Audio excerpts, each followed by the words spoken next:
여러분, 내일이 성탄절입니다. 성탄이 뭐죠? 성육신, 이제 어려운 단어로 성육신이라고 하는데, 하나님이신 성자 하나님이 이 땅에 인간으로 오신 그 날을 우리가 이제 기억하고 또 이제 선포하는 날인데, 다른 말로 말씀이 육신이 되었다, 그렇게 이제 얘기를 합니다. 그 얘기는 무엇이죠? 여러분, 원래 인간이 아닌, 몸이 아닌, 그러니까 하나님으로 보이지 아니하는 하나님으로 계신 분이 몸을 입고 오셨다는 겁니다. 몸. 여러분, 사람이 몸이 있는 것이 사람이죠. 몸이 없으면 뭐예요? 몸이 없이 존재하고 있어요. 사람이라고 하지 않죠. 그러니까 하나님께서 우리를 이제 몸을 지으시고 그 안에 생기를 불어넣으셔서 사람이라고 얘기를 하십니다. 즉, 우리 인간은 몸을 가지고 있는 그 존재를 이제 사람이라고 하고, 하나님께서 그 몸을 지으신 것을 여러분 기억해야 됩니다. 그런데 이게 시간이 지나고 우리가 여러 가지 연약함과 죄악들과 자신도 납득하지 못하는 그런 모습을 보면서 몸에 대해서 비하하고 몸은 죄악시하는 그런 경향들이 어디나 종교적인 것이나 모든 것에서 나타나기 시작합니다. 그래서 육신은 약하고 악하고, 그리고 또 정신과 영혼은 선하다, 이렇게 분리되어지는 것이 가는데, 근데 여러분, 예수님이 영으로만 오시지 않고 몸을 입고 오십니다. 인간의 몸을 여러분 긍정하시는 겁니다. 왜요? 하나님께서 만드셨기 때문에 그렇습니다.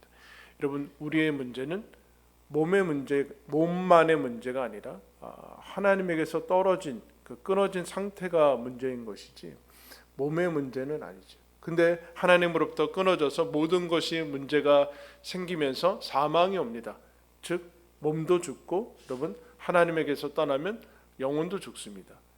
그래서 우리에게는 여러분 길게는 100년 정도의 시간이 남아있죠. 그 안에 여러분 하나님과 연결되는 구원이라는 그 은혜를 받고, 우리가 사도신경에서 고백하듯이, 여러분 뭐라고 고백합니까? 몸이 다시 사는 것과, 이렇게 고백합니다. 영혼이 사는 게 아니에요. 영혼만 사는 게 아니라 우리가 가지고 있는, 여러분들 지금 여러분들 나이가 있을 텐데 태어날 때 그 몸이었어요? 아니죠. 아기, 그리고 10대의 몸이 있었고 20대의 몸을 다 가졌어요. 그럼 공평하죠, 여러분? 처음부터 여러분 지금의 모습으로 태어나는 사람은 없습니다. 다 나인데 하나님께서 시간이 지나면서 점점 다른 모습을, 그 모습, 몸을 가지게 살게 하십니다. 그 몸을 가지고 살아가는 것이 인간의 삶이고, 또 하나님 나라에서 다시는 죽지 않는 그런 몸으로 우리가 살아가게 된 겁니다. 오늘 우리가 읽은 말씀에는 예수님께서 이 땅에 오신 다음에 인간에게는 세 개의 몸이 필요하다라는 그 얘기를 할 수 있습니다. 여러분, 세 개의 몸이란 어떤 몸입니까? 난 몸이 하나인데, 뭐 그렇게 생각할 수 있는데, 세 개의 몸은 무엇인가? 인간의 삶 가운데 하나님이 허락하시고 반드시 있어야 되는 세 개의 몸은 무엇인가? 하나씩 살피도록 하겠습니다. 1절과 2절 말씀 보시면, 예수께서 이 말씀을 마치시고 갈릴리를 떠나 요단강 건너 유대 지경에 이르시니 큰 무리가 따르거늘 예수께서 거기서 그들의 병을 고치시더라. 우리는 이 병 고치는 것에 대한 기록을 중간중간에 많이 봤습니다. 또 마치 지나가듯이 이렇게 써놓고 있는데, 여러분, 병이 무엇이죠? 쉽게는 몸이 아픈 거죠. 몸이 아픈 거예요. 여러분 주변에 교회 오시면서, 이 건물도 그렇고 오시면서 뭐가 있습니까? 이 건물에 식당이 있어요. 김밥집도 있고 고깃집도 있고, 그 옆에 떡집도 있고, 그 옆에 미장원도 있고 이발소도 있고 과일 가게도 있고, 그 다음에 커피집도 있고 또 커피집도 있고. 뭐예요? 다 몸에 관련된 거예요, 여러분. 먹고 커피 마시고 머리 자르고 떡 먹고 저희만 먹는 거 상관없을 것 같은데 다 먹는 겁니다, 여러분. 다 먹고 몸에 관련된 거예요. 병이란 여러분 몸이 아픈 거죠. 쉽게 얘기해. 몸이 아프면서 몸만 아픈 것이 아니라 삶 전체가 아프게 됩니다. 평상시에 평범하게 해당하는 것들을 잘 하지 못하게 되는 것이죠. 아픈 사람들이 예수 그리스도를 여러분 따르게 됩니다. 유대에서 요단강 건너서 다시 유대에 이르니까 큰 무리가 예수 그리스도를 따라가는 것을 봅니다. 앞에서 이미 얘기했듯이 치유되고 회복시키시는 것을 보게 됩니다. 회복이 뭘까요?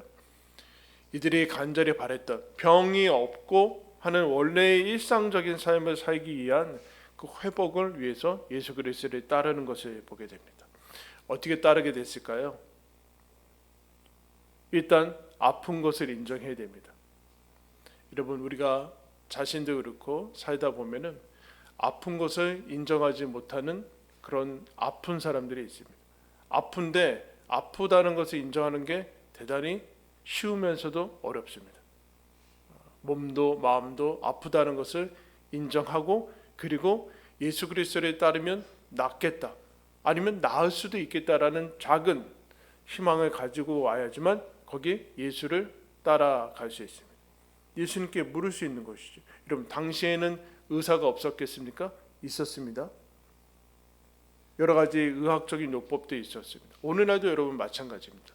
오늘날도 여러분 수많은 병들이 있는데 여러분 의학과 의사와 병원들을 우리는 이용해야 됩니다. 하나님께서 주시는 여러분 우리들에게 주신 은총입니다. 그러나 여러분 예수 그리스도 앞에 나오셔야 됩니다. 주님께 나와서 그 병에 대해서 얘기하시고 아프다고 얘기하셔야 됩니다.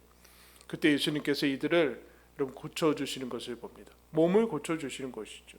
여러분 영혼이 중요한데 뭐 이런 것이 중요하지 않겠습니까? 그렇지 않습니다. 예수님이 영혼만 중요하고 정신만 중요하지 너희들이 뭐 믿음만 가지면 되지 그렇게 얘기하지 않고 이들을 일일이 고쳐주시는 것을 여러분 보게 됩니다. 예수님께서 몸을 소중히 여기는 것을 보게 돼요. 이 몸 고쳐봤자 여러분 다시 아플 것이고 또 여러분 죽을 겁니다. 그럼 뭐하러 고칩니까? 그렇게 하지 않습니다. 고쳐주시고 다시 회복시키시는데 일상의 삶을 여러분 회복시키시죠. 아무 불편함 없이 그냥 아무 생각 없이 심지어는 감사하지도 않게끔 했던 그 일상적인 것을 회복시켜 주시는 그 모습을 여러분 보게 됩니다. 우리에게는 이 첫 번째 몸이 있습니다. 여러분 몸 안에 하나님께서 모든 것을 자리 잡게 하셨어요. 여러분 만약에 여러분 안에 있는 그 오장육부, 심장, 위장 그런 거 다 밖에 있다고 생각해 보세요. 좀 심장 막 뛰고 뭐 먹으면 막 근데 다 안으로 집어넣어서 인생을 살 동안에는 여러분이 이 몸과 함께 이 몸을 잘 관리를 하고 지키셔야 됩니다. 하나님께서 예수님이 이 몸을 여러분 소중히 여기는 것을 보게 됩니다. 그럼 몸만 소중히 여기는 것인가? 그 얘기를 하고자 하는 것이 아니죠. 그 다음에 여러분 3절에 보면 바리새인들이 와서 이렇게 묻습니다. 3절 보겠습니다. 바리새인들이 예수께 나와 그를 시험하여 이르되 사람이 어떤 이유가 있으면 그 아내를 버리는 것이 옳으니까 이렇게. 여러분 기독교는 몸에 대해서 하나님이 몸을 지으셨기 때문에 몸을 여러분 경시하지 않습니다. 몸을 품고 있습니다. 몸이라는 것을 얘기한다라는 것은 현실과 실제 이 땅의 이야기, 생활에 대한 것이죠. 생활에 대한 이야기. 여러분 오늘 우리가 읽은 말씀에는 결혼, 재혼, 이혼, 독신 이런 것이 포함이 되어 있습니다. 질병과 여러분 우리가 일상적으로 보여지는 것이죠. 바리새인들은 예수님께 나와서 질문합니다. 그런데 의도가 별로 선하지 않아요. 예수님한테 궁금해서 온 것도 아니고 배우려고 온 것도 아닙니다. 예수님의 가르침을 배우려고 아니면 그 가르침을 받아서 자신의 삶을 결정하고 선택하려고 온 것이 아니라 예수님을 걸려 넘어지게 하려는 의도로 질문을 합니다. 그런데 한 가지 긍정적인 것은 바리새인들은 여러분 삶에 대해서 질문을 하고 있어요. 여러분은 여러 가지 삶에 대해서 궁금증과 질문에 대해서 어디다 질문합니까? 유튜브에 합니까? 네이버에 합니까? 아니면 인공지능한테 합니까? 여러분 예수님에게 하시기를 축원합니다. 성경을 펴십시오. 성경에 무슨 하늘나라에 대한 얘기, 하늘은 나와 상관이 없는 저기 뭐 비현실적이고 이상적이고 아니면 너무 나와는 이제 상관이 없는 일들 무슨 그런 것을 그렇지 않아요. 그건 성경을 안 읽어서 그런 소리 하는 것이지 성경은 실제적인 얘기다. 무엇을 먹어야 되는가, 마셔야 되는가, 그것을 넘어서서 어떻게 먹어야 돼, 내 삶의 목적은 무엇인가, 그거에 대해서 여러분 놀랍지 않습니까? 성경에 이혼과 결혼에 대해서 여러분 예수님이 답을 해주고 있어요. 우리가 늘 겪는 그런 문제들 아닙니까? 그것을 예수님한테 물으셔야 되는. 근데 여러분 바리새인들은 좀 의도가 별로 좋지 않게 묻는 것이죠. 이렇게 묻습니다. 어떤 이유가 있으면 어떤 이유가 있으면 아내를 버리는 것이 옳으니까? 지금의 문화로서는 너무 어려운 얘기죠. 근데 여러분 뭐 그렇지 않습니다. 우리나라도 얼마 전까지만 해도 칠거 지역이라는 거 있었어요, 여러분. 예를 들면 질투를 한다던가 자식을 못 낳으면 칠거 내쫓을 수 있는 법이 있었습니다, 여러분. 법. 근데 뭐 유교가 청산이 이제 그러면서 없어지고 뭐 그랬는데 이 사람들 여러분 이런 이유가 있으면 아내를 버리는 것이 옳습니까? 라고 이제 여러분 묻습니다. 이미 이것이 그 당시에 문화로 자리 잡았다는 것이죠. 이미 그런 것이 자리 잡았고 비일비재하는데 예수님을 걸려 넘어지게 하기 위해서 여러분 묻습니다. 아내를 버리는 것이 정당성과 근거와 이미 합법화된 것이고 이미 문화 속에서 만연한 것인데 예수님이 여기다 그래 맞다라고 하면은 예수님이 아내 버리는 것이 옳다고 했다고 하면서 비난할 수 있고, 그러면 안 된다라고 얘기하면은 이미 이 문화 속에서 충돌이 일어날 뿐만 아니라 많은 사람들이 거기에 걸려 있어서 충돌이 일어날 뿐만 아니라 뒤에 나오는 모세가 이혼 증서를 써주라고 했는데 당신이 모세보다 위대하냐 하면서 모세와 대립각을 세우게 해서 어쨌든 다 곤란하게 만들려는 그런 의도를 가지고 있습니다. 아내를 버리는 것이 옳습니까? 라고 이미 옳다라고 생각하고 여러분 들어가는 것을 이제 보게 됩니다. 근데 예수님이 여러분 4절 말씀 보시면 이렇게 대답하십니다. 예수께서 대답하여 이르시되 사람을 지으시니가 본래 그들을 남자와 여자라고 지으시고 말씀하시기를 그러므로 사람이 그 부모를 떠나서 아내에게 합하여 그 둘이 한 몸이 될지니라 하신 것을 읽지 못하였느냐. 아내를 버리는 것에 대해서 질문했는데 예수님이 무슨 대답을 합니까? 너희는 출발점이 잘못됐다. 여러분 결혼해서 이혼하고 헤어지는 것이 이혼이 헤어지는 것이 출발점입니까? 결혼이 출발점입니까? 결혼해야지 이혼을 하지. 여러분 결혼도 안 하는데 우리 이혼합시다 그럽니까? 아니잖아요. 우리 이혼 한번 할까요? 뭐 그래? 결혼을 했어야지 이혼하는. 근데 바리새인들은 출발점을 이혼부터 시작을 하고 있어요. 여러분 결혼식장에 들어가는 사람이 이혼할 생각으로 들어갑니까? 야 이거 그렇지 않잖아요. 출발점이 잘못됐습니다. 예수님은 그 순서를 여러분 오류를 보게 됩니다. 근데 여러분 왜 이 바리새인들과 우리가 경험하는 이 시대의 문화 속에서는 왜 이와 같은 것을 먼저 결혼도 하기 전에 이혼할 걱정을 하고 시작도 하기 전에 아예 포기를 하고 뭔가를 하나님께서 주신 말씀을 받아서 실천하려고 하기 전에 아예 포기를 할까요? 그거는 여러분 실패의 실패를 용납받은 기억이 별로 없어서 그래요. 앞에서 뭐라고 그랬어요? 예수님이 7번 하면 됩니까? 베드로가 묻자 아니 7번에 70번씩 해야 된다 그렇게 얘기하잖아요. 이 실패에 대한 처리, 실패했을 때, 잘못됐을 때, 뭔가를 잘 못했을 때 거기에 대한 따뜻한 위로와 격려와 다시 할 수 있는 어떤 그런 것들, 다음이 있다, 다시 하면 된다, 이런 것이 아닌 이 실패에 대한 처리를 자기도 그리고 세상에서 경험하지 못했으니까 이미 이들은 포기했어요. 이런 것이죠. 야 결혼해서 수많은 사람들이 행복하지 않더라. 그럼 아예 결혼하면서부터 퇴로를 마련을 해놓는 거예요. 그래서 어떤 이유가 생기면 이거 뭐 버려도 됩니까? 라는 것이 확보되어야지만 거기로 가려고 하는 거예요. 이미 마음속에 포기가 되어진 것이죠. 근데 예수님이 창세기의 말씀을 얘기하십니다. 아담과 하와를 지으신 다음에 얘기하는, 결혼이라는 어떤 제도는 그런 것이 아니라 사람을 만드신 다음에, 아담과 하와를 만드신 다음에 선포하신 말씀이죠. 이제 둘이 한 몸이 될지니라 라고 얘기를 하고 있습니다. 무슨 얘기를 하는 것일까요? 타락하기 이전의 모습이죠. 선악과를 먹기 이전의 모습에 예수님이 결혼이라는 이 한 몸이 되는 신적인 기원에 대해서 얘기를 합니다. 사회적인 제도가 아니라 결혼이라는 것은 한 남자와 여자가 한 몸이 되는 것인데, 그것은 하나님이 정하신 것이다 라는 새로운 몸에 대해서 얘기를 하고 있습니다. 새로운 몸. 여러분 어떻습니까? 이 몸은 여러분 건강합니까? 어때요? 사람이 살아가는데 이 몸뿐만 아니라 이 몸, 다른 몸이 있다. 아내와 남편이 있다.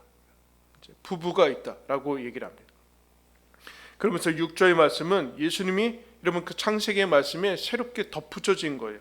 예수님이 새로운 신약의 말씀을 얘기하죠. 그런즉 이제 둘이 아니요 한 몸이니, 그 다음에는 창세기 없어요. 그러므로 뭐라고 그래요? 하나님이 짝지어 주신 것을 사람이 나누지 못할지니라. 뭐라고 그럽니까? 하나님이 짝지어 주신 것이다. 하나님이 짝지어 주신 것을 사람이 나누지 못할지니라. 사람이 나누면 안 된다라는 것을 얘기를 하게 돼. 이게 여러분 근데 바리새인들에 대한 첫 번째 답이죠. 바리새인들이 원하는 질문은 나오지 않았어요. 그 답은. 그러자 바리새인들이 그러면 예수님의 말씀은 이런, 아내를 버리는 것은 옳지 않다, 안 된다, 이렇게 사람이 나누지 못한다라고 이렇게 얘기를 하니까 바리새인들이 바로 어차피 뭐 궁금하려고 하는 것이 아니라 트집 잡으려고 하는 거니까 다시 질문합니다. 7절에 여짜오되 그러면 어찌하여 모세는 이혼 증서를 주어서 버리라 명하였나이까. 신명기 24장에 나옵니다. 예수님이 하나님이 짝지어 주신 것을 사람이 나누지 못한다. 그러면 이제 최고의 권위를 가지고 있는 모세율법을 신명기 24장 출애굽 이후의 말씀이죠, 여러분. 앞에서 얘기한 거는 타락 이전의 창조 때의 말씀이고, 그 이후에 인간의 타락이 일어난 다음에 출애굽한 다음에 율법을 받는데, 모세가 여러분 신명기 24장에 이렇게 얘기합니다. 너희들이 아내를 헤어지려거든 이혼 증서를 줘서 그 아내가 다시 재혼할 수 있게끔 해줘라. 그렇게 얘기를 합니다. 그럼 왜 그랬을까요? 그냥 버리기 때문에 그랬습니다. 그냥 그러면 이렇게 생각해요. 하나님께서 주신 것이기 때문에 전혀 깨지지 않고 그럴 거라고 생각하는데 깨지는 일이 생기는 거예요. 깨지면 하나님께서 절대로 안 된다라는 것이 아니라 하나님의 마음을 아파하시는데, 그런 일이 없으면 좋겠다고 하는데 그런 일이 일어나는 거죠. 그런 일이 일어나는 것과 그럴 일이 일어날 수 있는 가능성과 그런 일이 일어나는 것이 좋다라는 것은 아니죠. 그죠? 그런 일이 있을 수 있는 개연성이 있다는 것과 그런 일을 있다고 해서 그 다음에 깨어진 다음을 하나님께서 죽이지 않고 너희들 이렇게 깨어졌으니까 죽어라 그러지 않고 하나님께서 그 다음에 기회를 주시는 이 모습을 보게 돼요. 새롭게 한번 그런 일이 있었지라도 다시 기회를 준다. 다시 새롭게 하시는 것을 여러분 보게 돼요. 이것은 깨어진 다음에 예외적인 적용인 것이지 이게 원칙은 아닌 것이지. 원칙은 여러분 한 사람이 한 여자와 남자가 만나서 평생을 함께하고 가는 거예요. 근데 그것이 안 될 경우가 있는 것이죠. 여러 가지 이유가 있겠죠. 그러나 그때 하나님께서 그냥 끝이다 라고 하지 않고 다시금 여러분 어떻게 보면은 부가적인 것을 여러분 예외적인 적용을 하시는 것을 이제 보게 됩니다. 그래서 8절에 다시 얘기하셔. 예수께서 이르시되 모세가 왜 이걸 줬는가? 너의 마음이 완악함 때문에 아내 버림을 허락하였거니와 본래는 그렇지 아니하니라. 무슨 얘기가?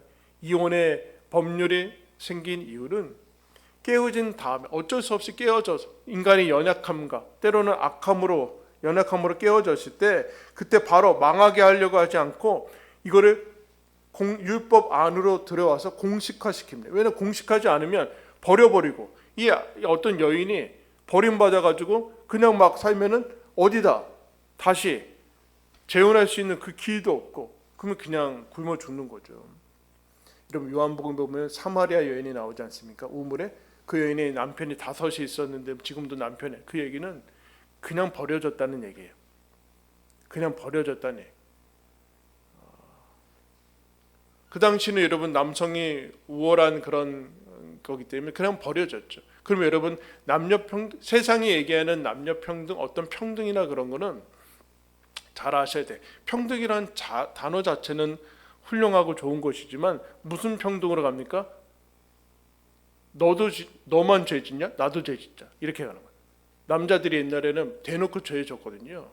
그러니까 남녀 평등은 어디로 갔는가? 세상은 이것밖에 없는 거예요. 나도 죄 짓겠다.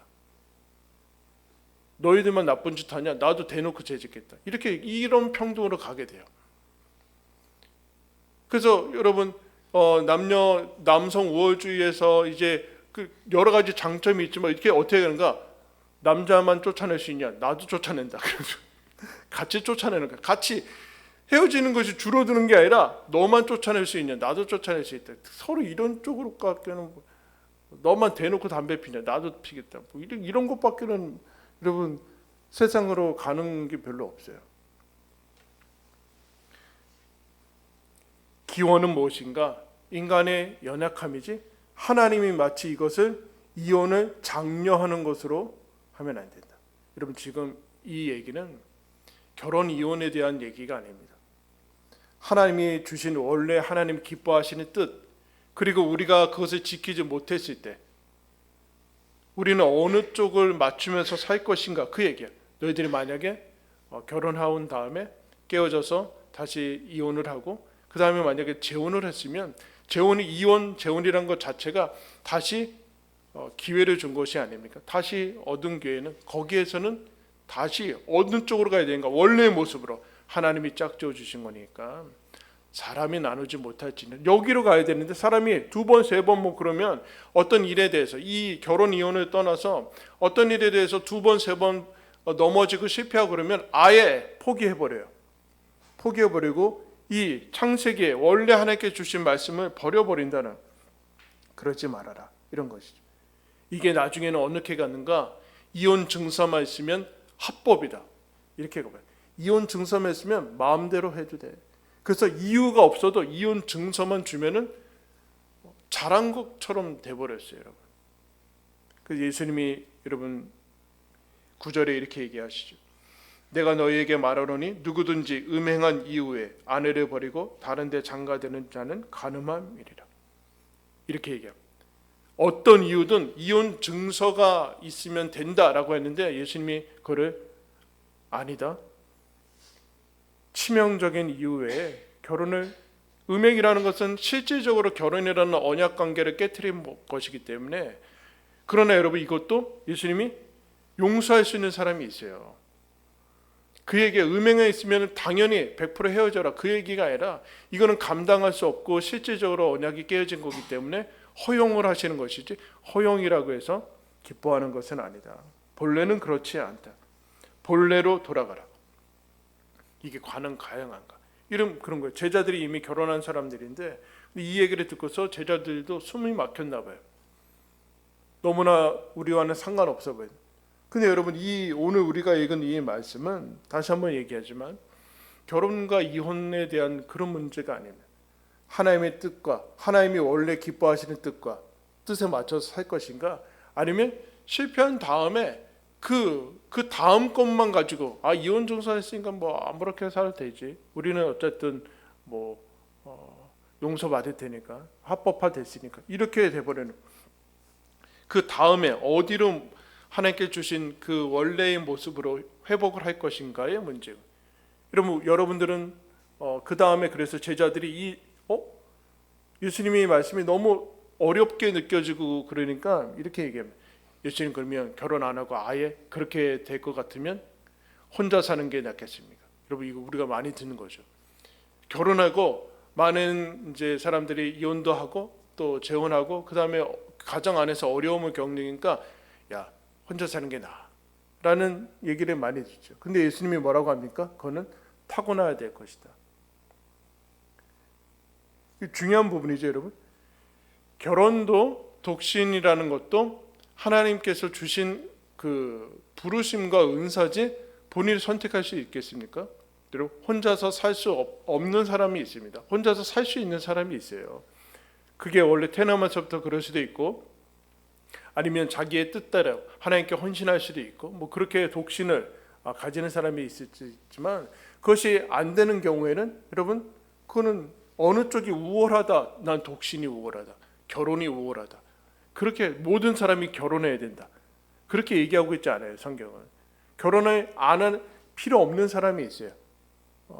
그 얘기를 여러분, 그거는 하나님께서 주시는 대로 해야 되는 것이죠. 모든 사람이 결혼으로 부름을 받지도 않았고 또 그렇다고 해서 독신으로 사는 것이 우월하거나 다 그런 것은 아니다.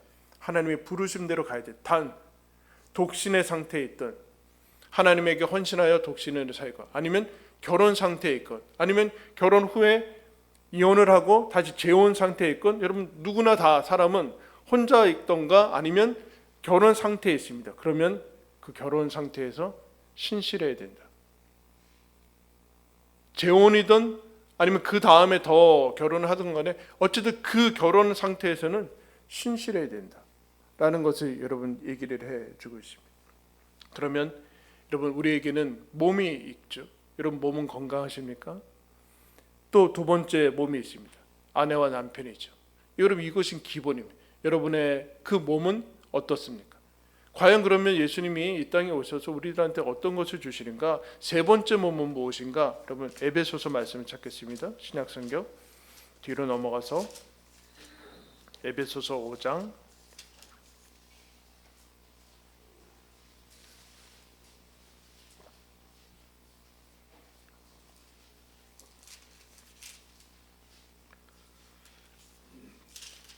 5장 29절 말씀 보겠습니다.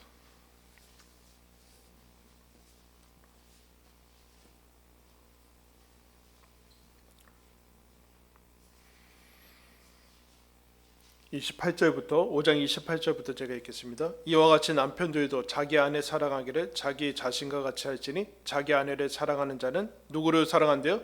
자기를 사랑하는. 왜요? 내 몸이니까. 바리새인들이 이 율법에 사로잡힌 이 얼마나 비인간적 아내를 어떤 이유가 있으면 이혼 증서만 있으면 버리는 것이 옳습니까?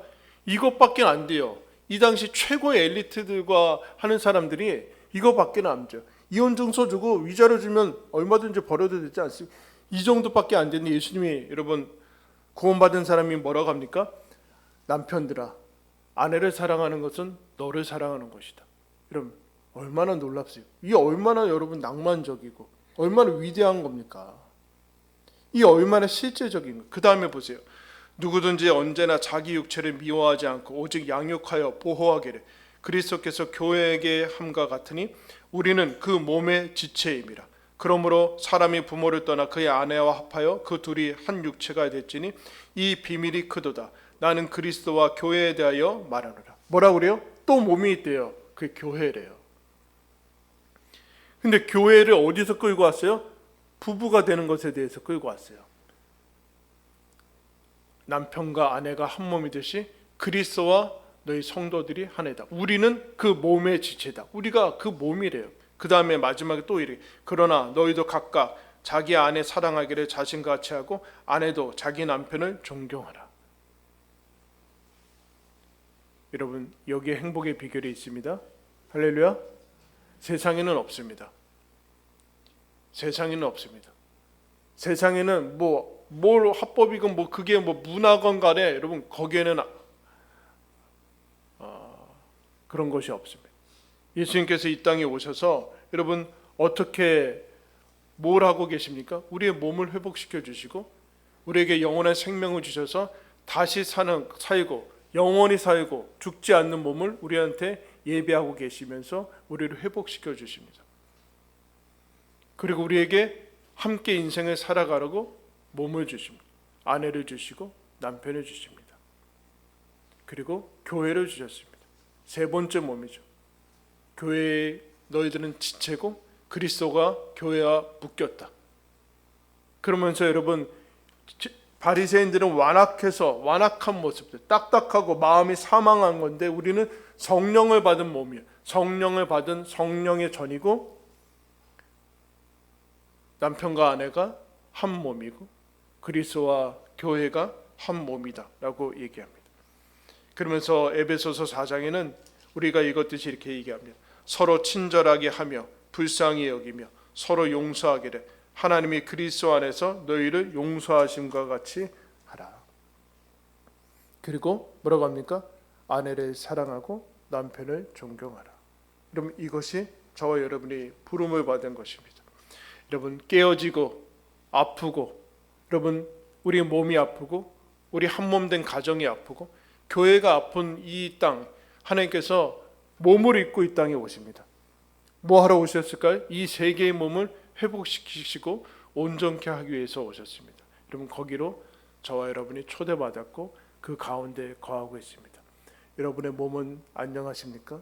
여러분, 그 안에 있는 것을 기억하시면서 하나님께서 단순히 구원 이후에 어디로, 창세 전, 타락 이전의 모습으로 훨씬 그보다 완성된 모습으로 우리의 삶을 부르고 있다는 사실을 여러분 기억하시고, 기독교, 하나님께서 주신 복음, 예수 그리스도만이 우리 실제 이 땅에서의 삶을 가장 풍요롭고 기쁘고 낭만적이고 여러분 건강하게 살아갈 수 있도록 인도하시는 구원의 길인 것을 여러분 확신하시고 하나님의 자녀답게 또 누리시기를 예수님의 이름으로 축원합니다. 기도하겠습니다.